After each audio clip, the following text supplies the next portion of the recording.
O pior é que é nojento quando sabe que tá sendo.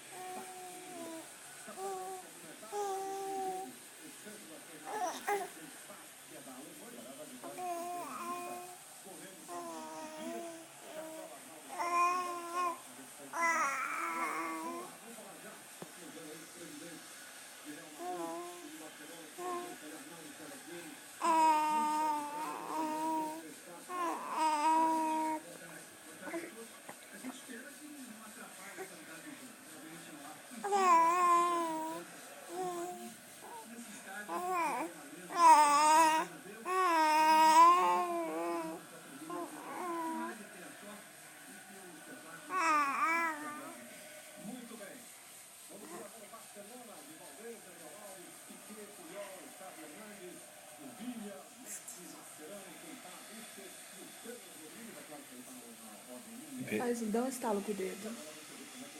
Isso. Porque ele tá entre o sono e o...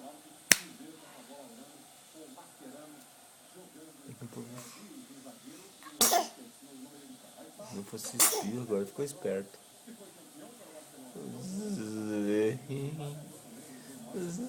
Dá um sorrisinho pra câmera, dá? Davi! Dá um sorrisinho, Davi! dá? Nossa. Oi? Cadê Davi? Cadê Davi?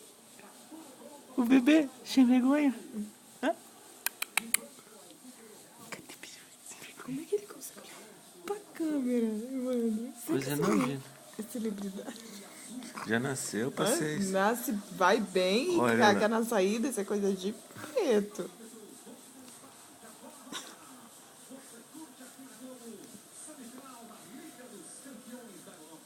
Para com essa história, Roberto. Olha, Davi, nós estamos vendo. Isso aqui é comprovar, ainda sai o horário depois lá. Não, Deus.